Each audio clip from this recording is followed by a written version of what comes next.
Season 3, Episode 6 can actually be spotted in the background of the Season 3 teaser. Did you know for Omni-Meat, Mustache actually left Batty because he knew Omni-Meat?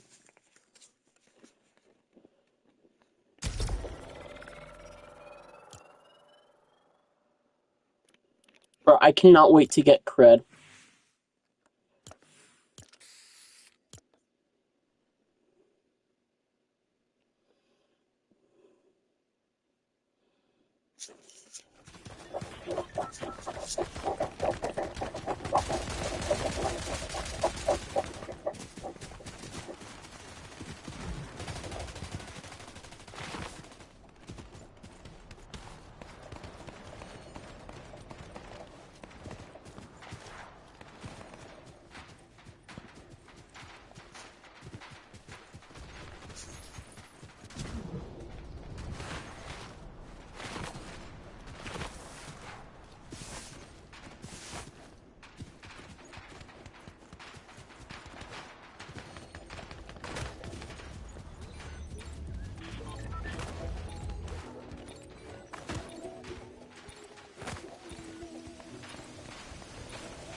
To be honest.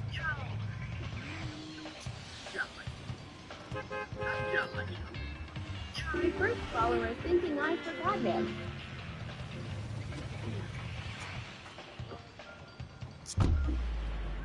My first follower.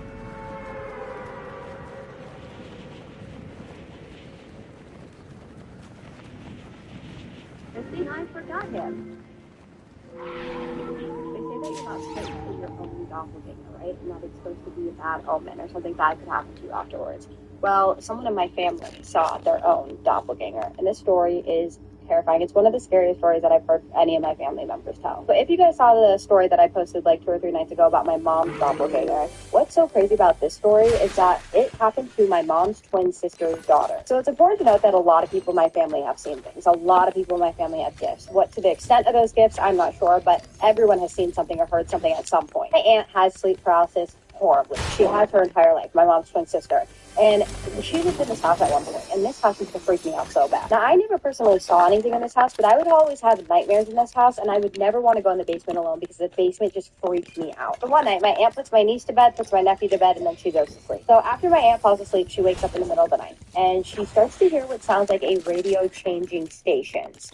And this is freaking her out a little bit, but then she realizes that she cannot move. And she realizes that she's having sleep paralysis. So what's so creepy about this is that numerous times this has happened to me. The first thing I will hear when I'm about to have a full-blown sleep paralysis attack is I will hear what sounds like a radio changing station. So she hears this, and then suddenly she starts to feel something crawl slowly on the bed. First it's hands, then it feels like the knees. And then she can hear this laughing sound, but it's like this deep, maniacal laugh. It slowly inches closer towards her. It gets right in her ear, and it goes, Anne. Anne is my aunt's name. So at this point, she's freaking out. Her husband is sleeping next to her, and she's trying her hardest to move. She cannot move. She's trying to wake him up, making any sound she can. She cannot move. But as she's trying to fight her way out of this as hard as she can, she suddenly feels whatever this is leap out of her bed, jump on the floor, and run down the hallway. She finally gets out of it, and she sits up, and she's like gasping for air, like literally terrified first. Even though it was just sleep paralysis, she was like, that just felt real. There was something wrong about that. Now, down the hall is my cousin's room, my little cousin's room. We're just going to call her Mackenzie, and she's 6 years old at the time. Now, she ends up falling back to sleep, and nothing happens for the rest of that night, but she does know that she feels like there's something in that house. A couple nights later, she puts my niece and nephew to bed. She goes back to sleep. She wakes up at like 3 o'clock in the morning again, and she hears my cousin screaming at the top of her lungs. So my aunt goes to get out of bed while my cousin, I think almost calling her my niece, is running down the hallway, tears pouring down her face. She is absolutely hysterical. Okay, it's like, what is wrong? What's wrong? And this is what my cousin tells her. My cousin said that she was laying in bed. She woke up in the middle of the night, and she got scared for no reason. She then looks down at the end of her bed and she sees something sitting at the end of her bed. At first, she's looking at it and she's like, is my mom in the room? Is my mom sitting in the bed? She thought that it was my aunt at first. And then it turns its head slowly towards her, and it's her sitting at the end of the bed. She sees herself sitting at the end of the bed. And when it turned its head, it just smiled at her like this. So she saw herself sitting at the end of her bed, just smiling at her. A day after my aunt had that sleep paralysis where that thing ran down the hall towards her room. Now, they did end up moving out of that house, and my aunt was absolutely horrified by this because she believed her. My mom believed me every time I told her something happened to me when I was younger, and my aunt always believed her kids too. And they ended up moving out of the house, not for that reasons, but just because they ended up moving out. Like, she ended up getting a divorce from her husband. My aunt said that she would always have crazy nightmares in that house. When I say crazy, like, I'm talking about nightmares that kind of seeped into reality. I'll have to ask her about some, like, that, this one particular nightmare that she had that still gives me chills when I hear it this day. I'm getting chills right now even thinking about it. It was so scary. And the way that she woke up from it and just, like, it was so, but I'll make sure to ask her about that if you want to hear it. Drop it in the comments if you want to hear that story. But what do you guys think is going on? Like, this was a while ago, obviously. But I definitely think that my entire family has gifts to a certain extent. Most of them have seen pretty freaky things. I definitely think that a lot of us are haunted. I think I have it the worst. My whole family thinks that I have it the worst. But I just want to know your thoughts on this. What do you think this was? I think we all know what it was. I just can't say the name. Like, obviously, we know what it was. It may have not been a doppelganger. It probably sounds like the other thing. But drop all your thoughts, opinions, and suggestions in the comments below. Before we go into the shout-outs, I do have to ask you guys for a favor. Those of you who have told me stories before and I have not responded to you, do me a favor if you guys have time and resend in those stories, because I am noticing that there are a lot of stories that I'm seeing in my email that I have missed. And for some reason, my email is only letting me go so far back. And so I think I'm missing a lot of stories. So definitely resend me an email if I never responded to you, or if I did respond to you and I told you I was going to tell you your story and I didn't. And one more thing, I did tell the story on my account. It was like the third story that I ever told before, but I did not tell you the whole story. I did not tell you about my aunt's sleep paralysis story because I did not remember the sleep paralysis story until recently. That's actually why I'm retelling the story now. I did tell you in the story that she had sleep paralysis, but I didn't realize that it was so close together and I didn't remember the sleep paralysis story specifically. So you're getting like an extra part of the story, just like the last one. Oh, one last thing that's really important. I did find a site where I can pick a family to help for Christmas, and so I already created the GoFundMe and everything, but I want to pick a specific family so you guys know exactly where the donations are going to. And I just am going to Florida for Christmas, so the family might have to be in Florida. That's the only thing that's like tripping me up right now, is like to do it in Brooklyn, to do it in Florida. I don't know if I'm gonna have to like actually present gifts or send them money or how that works. So I'm gonna figure that all out tomorrow. I know it's late in the game, but I'm trying my best. And now we're gonna do my favorite part, which is Sissy020314. You said that you and your son watch my stories all the time, your 7-year-old son. So I thought that I would give you About this different kind of match. Your elemental power is... Last picture. I heard the girls were doing this, and I just have so much I want to say. So, what happened at your school that was so crazy, you're convinced no other school could top it? I was sitting in history class when my best friend stormed in, slammed the door open, and yelled, "Who stole my game day jersey?" Everyone went quiet. Darnell was supposed to be playing in tonight's championship. D1 scouts were coming. Whoever took it has 10 minutes to give it back. Darnell yelled and pulled out his phone. Or I'm calling my brother. We all practically crapped ourselves. Darnell's brother Richardson had gotten expelled last year for stabbing a kid in the thigh over a girl. Who knows what he would do for his brother? Darnell walked further into the room and ordered Ren, the most shy girl in class, to empty her bag. I could see her shaking with fear as she started unzipping. "Faster!" Darnell yelled, grabbing her belongings and tossing them out himself. I stood up. "Darnell, relax, dude. We'll find it. Someone's just messing with you." He turned to me, stepped towards, and got in my face. "This is my one shot to not end up in a gang like the rest of my family. And someone thinks this is a joke?" He pushed me slightly. "Dude, what the?" I was interrupted by something behind me. A loud thud. I turned around and saw Kira literally drop to her knees, but she wasn't looking at Darnell. She was looking at her bag. My mind started spinning. Kira and Darnell dated last year, but he cheated on her with some girl from a different school. Everyone knew. All of a sudden, Kira started tearing through her backpack, dumping everything. Notebooks, pens, makeup, all of it hitting the floor. Darnell noticed and marched over. "You!" he yelled at her. "You took! I didn't take your stupid jersey!" Kira's voice shot over his. She didn't even look up, just kept tearing through her bag. "Where is it?" she muttered to herself. "Where is it? Where is it?" She sounded panicked, almost in tears. The girl next to her leaned over. "Where's what, Kira?" Kira's head snapped up. "None of your damn business." Her face was red and her voice cracked. Darnell even took a step away from her. "It's not here. I have to go," Kira yelled. as she ran out. What was that about? Someone asked. Darnell stood up, confused, and now even more curious. Does she know something? He yelled. I shook my head. I don't know, man. That was weird. He looked at his phone. All right.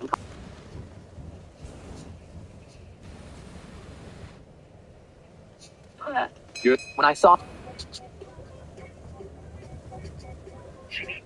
felt like a shot, geeked up like a nerd, felt like a shot, geeked up like a nerd.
Stick of truth, dang it.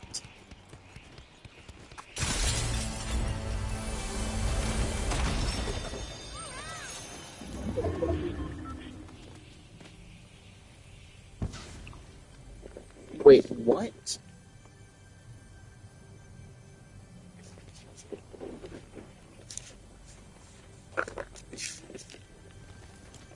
Where's the circle?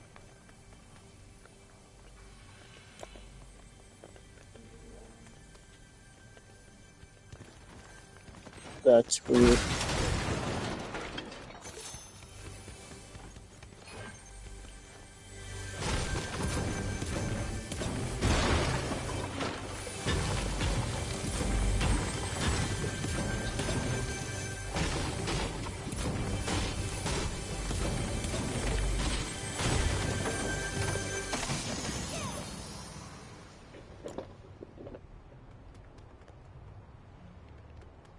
Now, it makes the storm come close to you, but the storm's not shrinking towards anywhere just yet.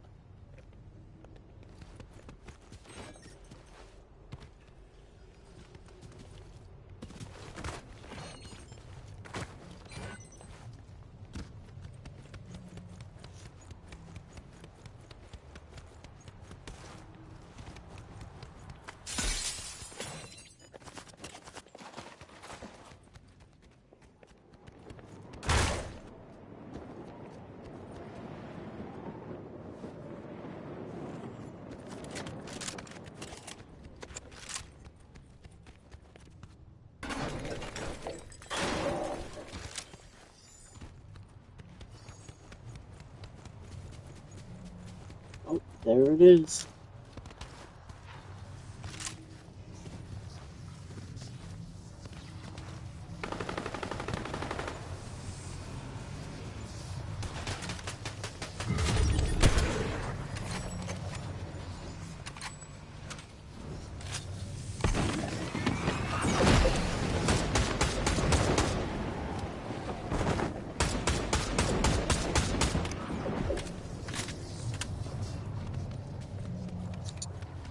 Oh wait, the storm is smaller.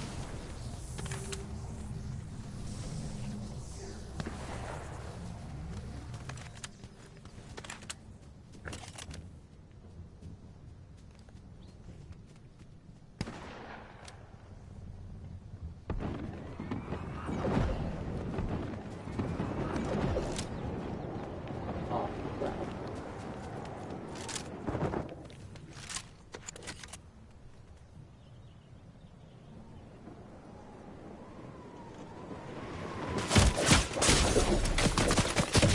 How did I know?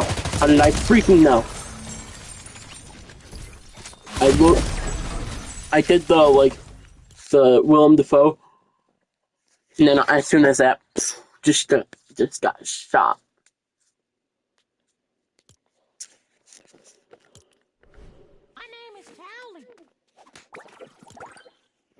Nice.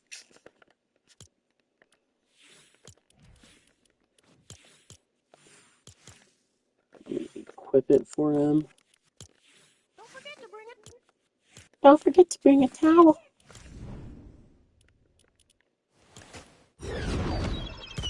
Crap. I forgot.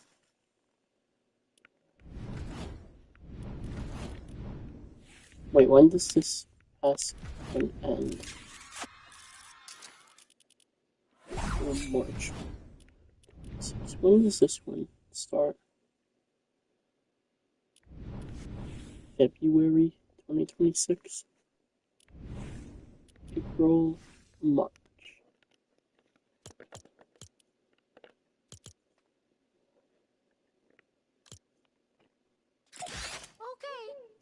I love to sing about the moon and the June and the spring. I love to sing about a sky of blue or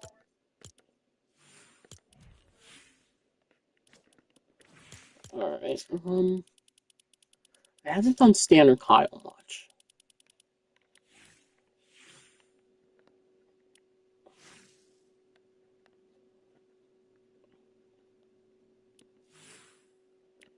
I'm gonna do Kyle.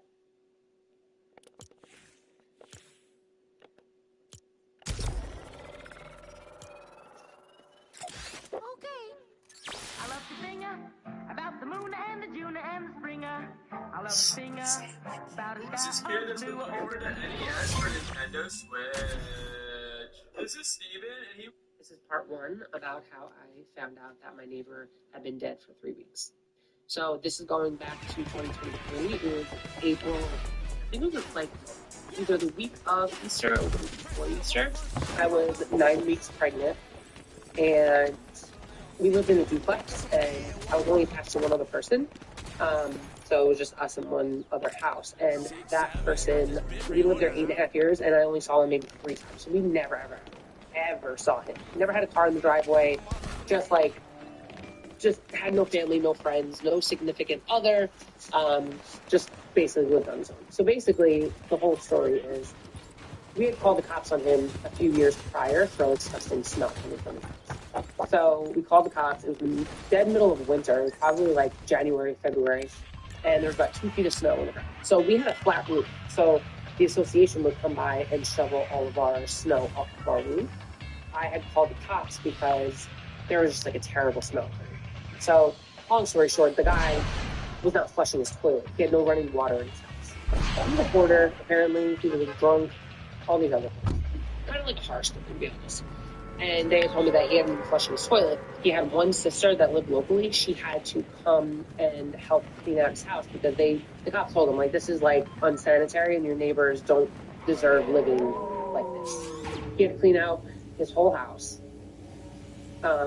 Everything ended up being fine. He ended up getting running water again. It was Easter weekend, and my husband was dressed up as the Easter Bunny. We were at my sister's house. She lives in development. They do like festivities and stuff like that. So he came by dressed like the Easter Bunny, giving out candy and stuff like that.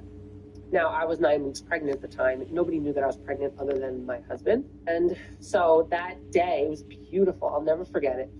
It was a crisp day. I was in a sweatshirt. The sun was out. It was beautiful, blue skies, not a cloud in the sky. I went home from my sister's house because I just was not feeling good. I had really bad sickness.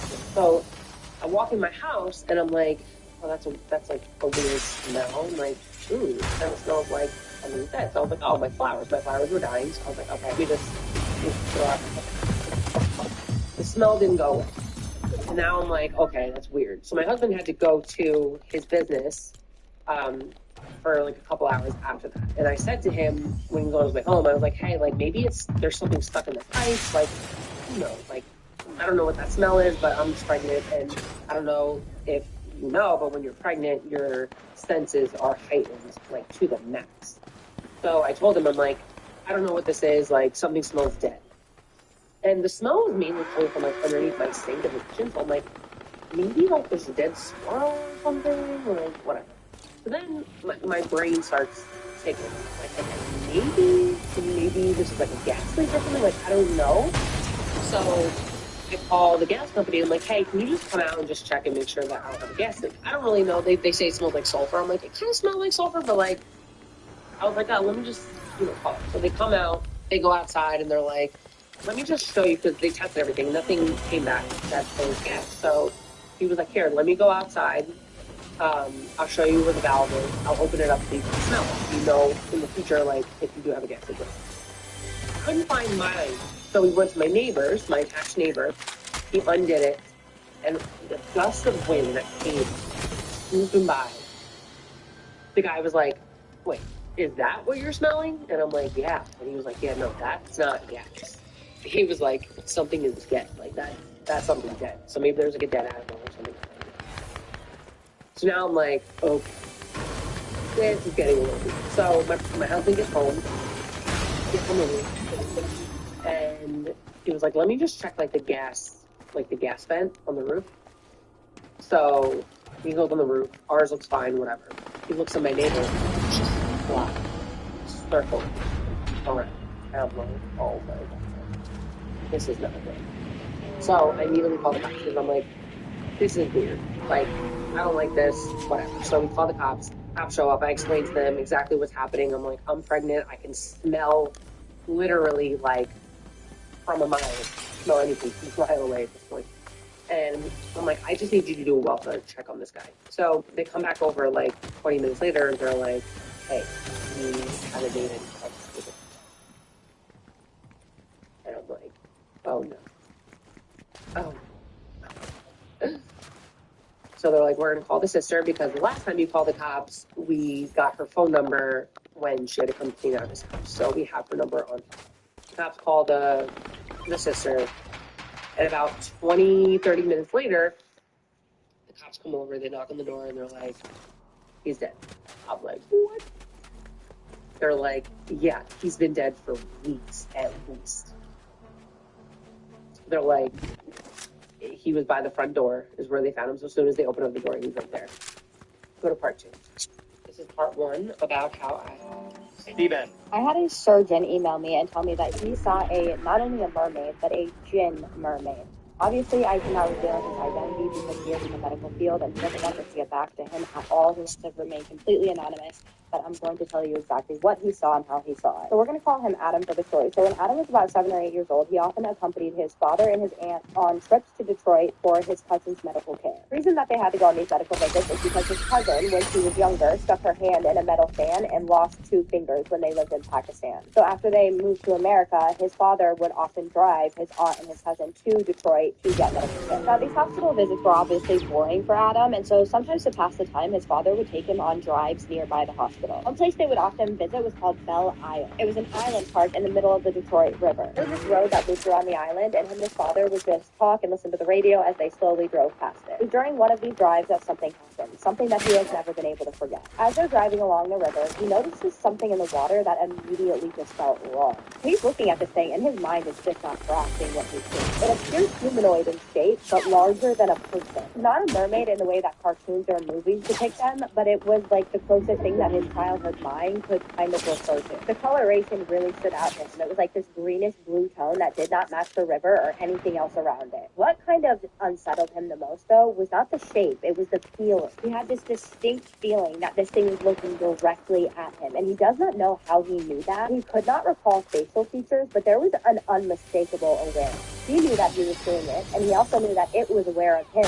in return. There was no distinct feeling of threat or malice. If anything, he just felt confusion. Almost as if it was just a surprise that he could see it as he was to be seeing it. So the entire encounter only lasted a couple seconds, but instinctively he turns to his dad and tells him what to see. Before he can even finish, seeing the figure just slip back beneath the surface of the water. Here's the weird part. As it disappeared, he saw its lower half clearly. What went under was not human at all. This thing had a massive, powerful tail, wide and horizontal like that of a whale. It moved with a single smooth motion, submerging completely and leaving the surface of the river strangely calm. Then when he turns back to look at it, it's just gone. At this point, he doesn't know how to explain what he saw, and he immediately begins to doubt himself. The memory never faded. He still remembers the color, the shape, and that brief moment of shared awareness. Later on that night, he starts talking to his dad about it, and to his surprise, his Dad tells him that he believes that he saw something too. Dad saw that he saw a dorsal fin on a tail fin sticking out of the water, like that of a large shark. And on a side note, his dad had spent approximately 2 decades, his early adult life. Guys, according to multiple sources, Tatiana Maslany has reportedly left Marvel and is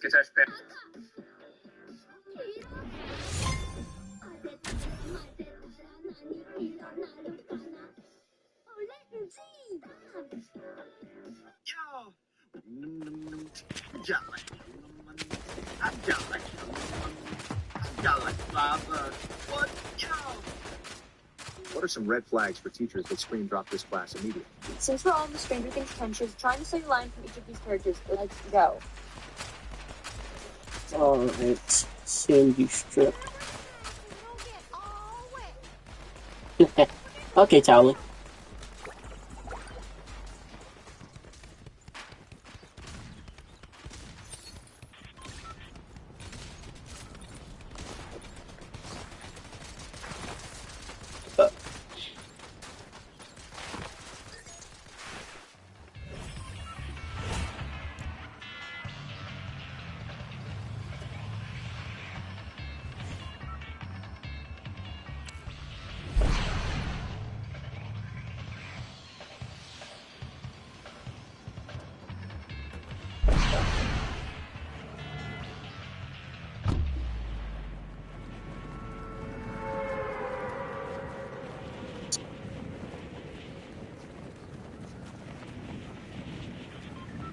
Now can we play D&D? This next one is gonna... What is this game? What's wrong? During the Pledge of Allegiance, my teacher screamed, "Why aren't you standing?" Because I only have one leg. Mrs. Abbott's voice cut through the room like a knife. "You, why aren't you standing?" She was pointing directly at me. I looked around, confused. I was standing. My hand was on my chest. I was doing exactly what everyone else was doing. I am standing. She marched toward my desk with her arms crossed. "Don't get smart with me." I said, "Stand up, straight, like you mean it. Show some respect for this country." The pledge was still playing in the background. Other students were frozen mid-sentence, watching. I tried to explain. "I'm standing as straight as I can. I have a prosthetic leg. It doesn't let me..." Excuses. She cut me off. I've heard them all. My back hurts. I'm tired. I have a condition. Everyone can stand straight for 1 minute unless they think they're too stuck.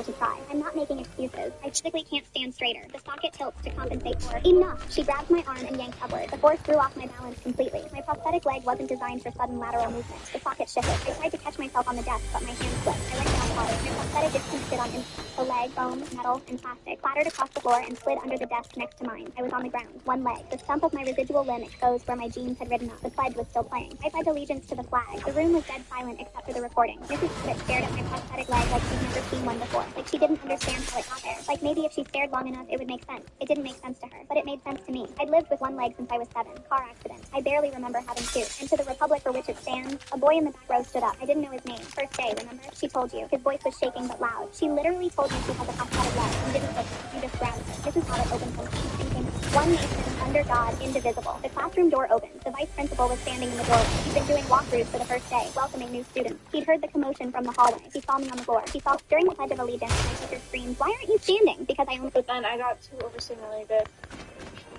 Hands-on. Someone sent me a story saying that her neighbor was a witch and she tried to take her in her sleep. A few years ago, Bella was sleeping in her room. She was sleeping on her left-hand side. Now, the left-hand side of her is closest to her window. She wakes up in the middle of the night around 1 a.m. and she happens to hear footsteps, like slow, deliberate footsteps. It was as if somebody was in the yard and were like confident that they weren't going to get caught. She decides that she's going to get up and look out the window. So she gets up, she walks to the window, and she sees a silhouette of a woman walking around in her yard. The woman looks over at her and she recognizes her. It's her neighbor. But something happened to her eyes. They just turned black and like big black. Then she starts to see these dark circles form underneath her eyes that are like very pronounced. And this obviously really scared her. But then, boom, she wakes up. It was a dream. But that's not the end of it. So she decides that she's going to get up. So she goes to get up. She cannot move. She's stuck. She cannot even form a sentence. She cannot make a sound. She starts to try to scream because she's terrified, but she cannot make a sound. And then of the corner of her eyes, and her heart is racing at this point. It starts slowly creeping towards her, and for some reason in her head, she was like, oh my God, I'm not going to be here anymore. Like, I'm not ready. I'm 15 years old. She was 15 years old at the time. She's like, I'm not ready. I'm not ready. What is my family going to think? Then it just creeps right to her bed, and its face gets super close to her. It had red eyes, so all the energy leaving her body. Like, it was just literally being sucked out of her body. She's just praying and praying, and all she can, again, think is about her family. When suddenly it just stops. Suddenly she can move again. The silhouette disappears, and now she is terrified. So she's just sitting there frozen in fear when she is just, again, thinking about, like, I have to tell my family this. How am I going to tell my family this? When she finally falls asleep. Next day, she could not even stomach looking at her neighbor. She just felt like something was terribly wrong. And the sucky thing was, is that her neighbor was always really nice to her. But the problem is that she, the next day, gets the same exact experience, except for it's not as intense this time. So she decides at this point that she's going to tell her mom, because she's really freaked out about all this. So she tells her mom, and her and her mom pray about it. Next day, she wakes up. They find out that her neighbor had passed in the middle of the... Something that she didn't know that was absolutely terrifying is that the community actually thought that this woman was a witch. And the reason why is because over a period of time, there was a few children who had dreams about this lady. And a few days later, these dreams, each of these kids... She said at the end that she is just grateful that that didn't happen to her, but she thinks about it all the time. And she's actually never told the story to anybody except for her mother and her family. And she thought that right now would be a good time to speak out about it. What do you guys think about that story? That's an interesting story. All of it is interesting. Like, was she having a premonition about the woman, what happened to the woman? Or was that woman really trying to take her? Because what it sounds like she was having was sleep paralysis, right? But it is weird that the timeline, right, of what happened with the woman and then what happened to her. They didn't bring us here to change. Day 9 of learning a magic trick every day until I've been looking for the...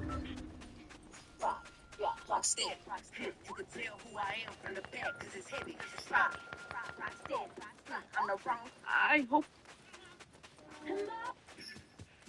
my flags, except I exposed our family's past at school. My parents had one rule that made 0 sense. We could never talk about where we lived before moving here when I was 7. If someone asked, I was supposed to say we moved around a lot for Dad's job and change the subject. Every time I pushed back, my mom would get this terrified look, and my dad would leave the room for hour-long phone calls. I'm 16 now, and I was failing history class. We had a family heritage project worth 30% of our grade, and everyone was bringing in old photos and talking about their grandparents. I had nothing. When I asked my parents for baby pictures, my mom said we lost everything in a storage unit fire. I asked my dad separately, and he said it was a flood. They couldn't even get their lives straight. Mr. Reed told me I'd have to repeat junior year if I didn't do this project. So I went digging while my parents were at work. My dad kept a box in the back of his closet that he told me never to touch. Inside were newspaper clippings, court documents, and a photo of my dad that looked exactly like a mugshot. The articles were about a fraud case from 12 years ago. My dad's name was in there, testifying against his former business partner who stole millions from elderly people. I felt sick. My dad helped steal from old people and then snitched to save himself. That's why we moved. That's why we changed our last name, which I confirmed when the court papers showed a different name than what's on our mailbox. They made me lie to everyone for 9 years because they were ashamed criminals.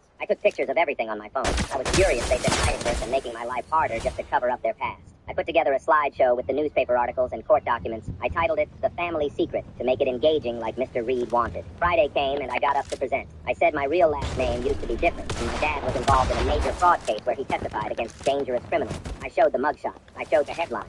I said I only just found out that my parents had been lying to me for almost a decade. Some kids started recording because they thought it was wild drama. Mr. Reed's face went completely white. He stood up and told me to stop immediately and go to the principal's office. I grabbed my stuff and went, thinking he was mad I exposed criminals or thought I was lying. The principal called my parents right away. They both left work and showed up within 20 minutes looking terrified. My mom was crying before she even sat down, which scared me because she never cried. That's when I learned the truth. My dad wasn't the criminal. He was the accountant who discovered his boss was running a fraud scheme and reported it to the FBI. The business partner he testified against had connections to dangerous people who made direct threats against our family during the trial. We were put in witness protection. The name change, the rules, the weird phone calls, everything was because people wanted to hurt us for what my dad did. And I just told a room full of teenagers our real name, our location, and posted documents that could be traced back to us. Within 2 hours, the slideshow was screenshotted and sent to group chats. By night, it was on Instagram and TikTok because someone thought it was crazy drama. Federal marshals showed up Saturday morning. I barely slept because my parents wouldn't look at me. The marshals said we had to relocate again. New city, new name, new everything. I I compromised our safety and they couldn't guarantee protection at our current location anymore. We had 1 week to pack. My mom cried for 2 days straight. My dad went silent, packing boxes like a robot. I tried to apologize, but he said sorry. Doesn't unshare screenshots or delete posts already saved to hundreds of phones. I destroyed 9 years of safety because I thought they were just doing it for focus. My best friend Jay texted asking what was happening, why people were saying his family was witness protection. I blocked everyone because the marshal said any contact put us in danger. We left Tuesday morning. We drove 11 hours to some town in Pennsylvania I'd never heard of and moved into a rental house that smelled like cigarettes. My new name is on a student file at a school I start Monday, where I don't know anyone. I'm not allowed to have social media anymore. I can't contact anyone from my old life ever again. I exposed our family's past at school. My parents had one rule that made 0 sense. We could never talk about where we lived before moving here when I was 7. If someone asked, I was supposed to say we moved around a lot for Dad's job and change the subject. Every time I pushed back, my mom would get this terrified look, and my dad would leave the room for hour-long phone calls. I'm 16 now, and I was failing history class. We had a family heritage project. I love creating products for my wife. She's such a talented Tommy Gibbler. Well, here's something the media is not going to show you because it doesn't fit the narrative. You know who any of these people are? You know this person, or this person? Well, allow me to fill you in. This is DEI Judge Joy Kennedy, who in an interview last year said that she wanted to, quote, serve with compassionate justice. Check it out. So I have this feeling, and I want to serve with compassionate justice. So that's what I want to do. Everybody doesn't need to go to prison, but some people do. Well, it turns out Joy's compassionate justice stance led her to lowering the bail on repeat violent offender Donnie Allen to just $5,000. Well, on December 9th, a nonprofit organization called the Bailout Project decided it would be a good idea to pay Donnie Allen's bail and free him from prison. And in a shock twist that nobody could have possibly seen coming, 5 days, not even a week after Donnie was freed, he decided to go murder a random white guy, 27-year-old Ben McComas, by shooting him in Cleveland. Realize where we are in the world. Judges who look like this, 3 criminals who look like that, who then go commit crimes against people who look like this. And the media is going to be silent because it doesn't fit their narrative. Well, here's something the media is not going to show you because it's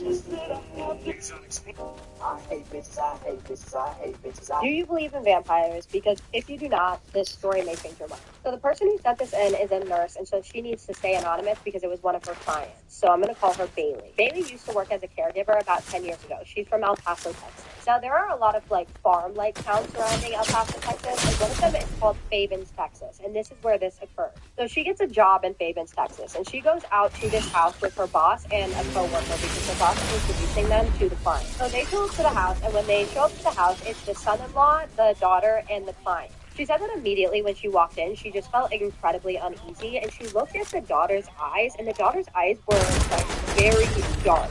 And she was talking to the son-in-law and the daughter, and while she's talking to them, she looks over and she notices that the client is just staring at her. And when I say staring, I mean she felt like he was, her exact words were, staring into my soul. It made me incredibly uncomfortable. She also said that his eyes were even darker than the daughter's, and that the son-in-law just had normal eyes. So they're in the middle of talking, they get done with the introduction, and she said that the son-in-law looks right at her and says, "Please stay safe.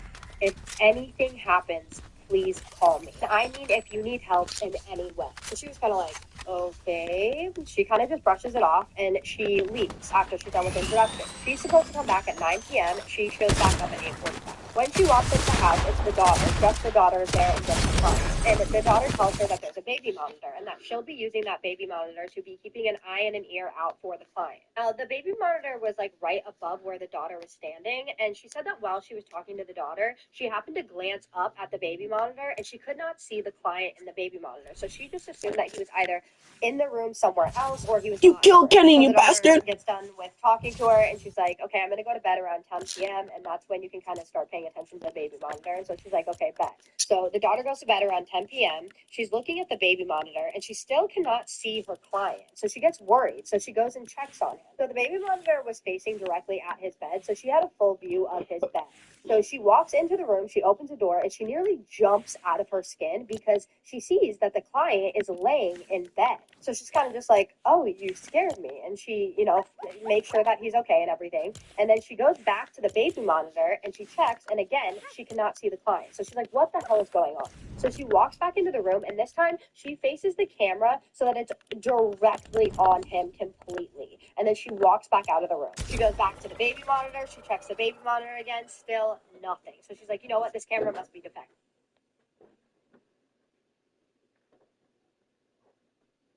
After mommy calls me, I'm going to run with Mike to watch the game. Alright. When is she gonna call?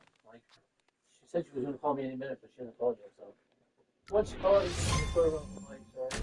Alright. Like, I'll just listen for him. So she finishes her shift that night, and she comes back to the room. He's in bed. So she's like, what is going on? So she's like, okay, whatever. It's got to be broken or something. So she just goes back out into the living room, and she just relaxes. And then she hears something. She hears boom, boom.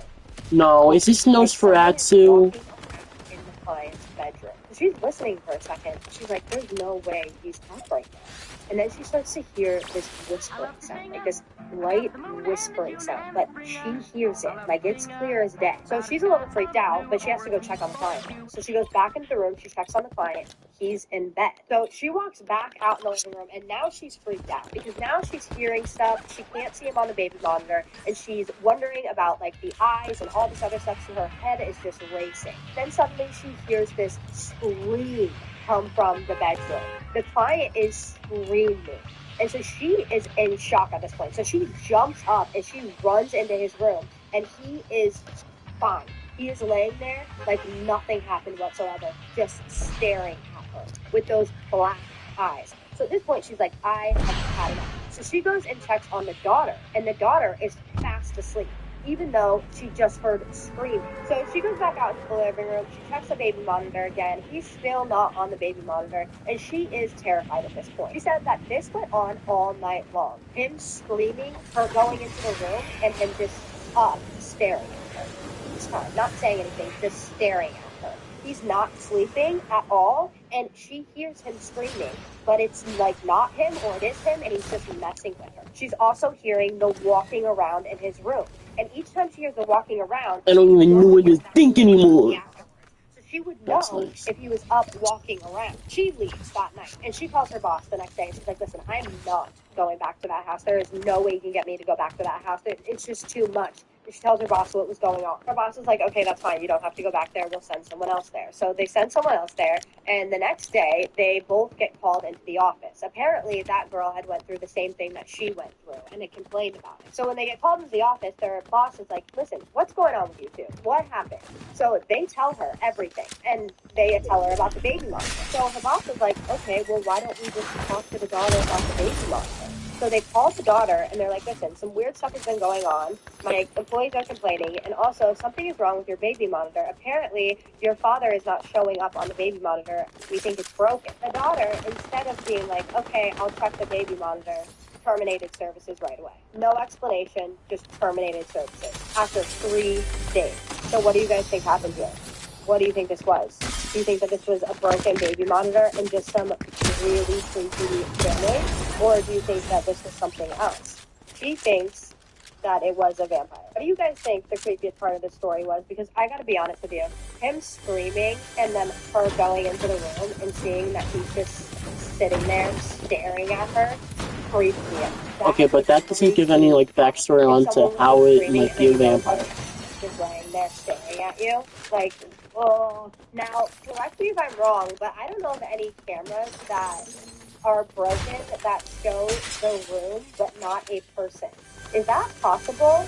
I'm not very tech savvy when it comes to this type of stuff. You'd think that I would be because I'm a content creator, but I'm not. So if somebody could please tell me if this is a thing, drop it in the comments below. I just think there is so much that we don't know, right? That a lot of us intuitively think that we know, but that we don't know. I think there's so much out there that we're made to believe. And I mean, for instance, look at that alien video that girl just made. I know you guys saw it. I can't go into full detail about it because I don't want to get in trouble, but it was crazy. That video, I would listen to it at night and I was like, oh my god, this is insane. She had red hair. It got like 3 million views. That video really got me thinking. Like, I was like, there's no way. There's no way. There's so much that we don't know. I'll take a minute to song ruin your relationship. Talking to the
love to sing about the moon and the June and the spring. I love to sing about a sky of blue or a keyboard cue.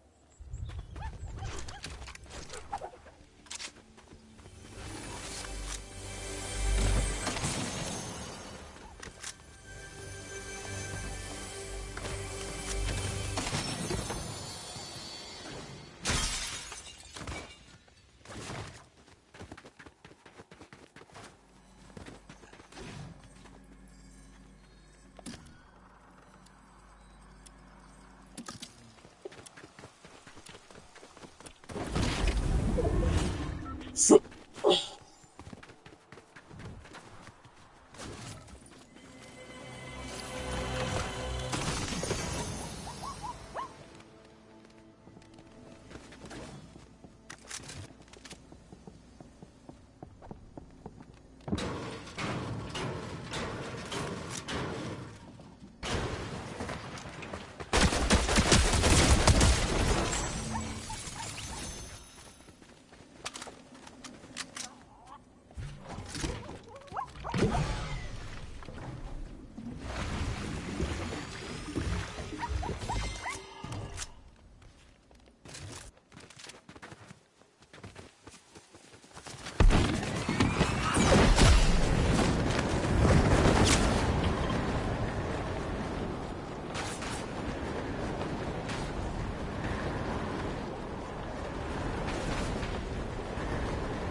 yeah, okay.